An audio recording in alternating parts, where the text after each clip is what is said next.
حضرت علی رضی اللہ تعالیٰ عنہما فرماتے ہیں، تین انسان تین چیزوں سے محروم رہیں گے: غصے والا صحیح فیصلے سے، جھوٹا عزت سے، اور جلد باز کامیابی سے۔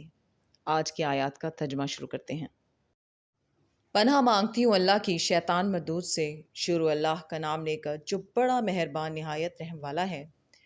لیکن جب اللہ نے ان کو اپنے فضل سے مال دیا تو اس میں بخل کرنے لگے اور اپنے عہد سے روگردانی کر کے پھر بیٹھے، تو اللہ نے اس کا انجام یہ کیا کہ اس روز تک کے لیے جس میں وہ اللہ کے روبرو حاضر ہوں گے ان کے دلوں میں نفاق ڈال دیا، اس لیے کہ انہوں نے اللہ سے جو وعدہ کیا تھا اس کے خلاف کیا، اور اس لیے کہ وہ جھوٹ بولتے تھے۔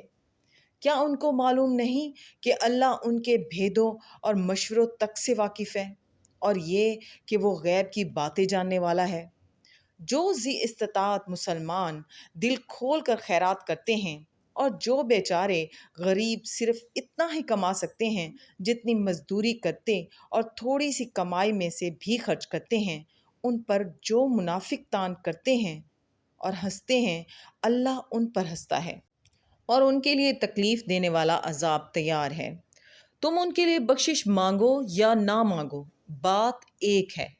اگر ان کے لیے 70 دفعہ بھی بخشش مانگو گے تو بھی اللہ ان کو معاف نہیں کرے گا، یہ اس لیے کہ انہوں نے اللہ اور اس کے رسول سے کفر کیا، اور اللہ نافرمان لوگوں کو ہدایت نہیں دیتا۔ صدق اللہ العظیم۔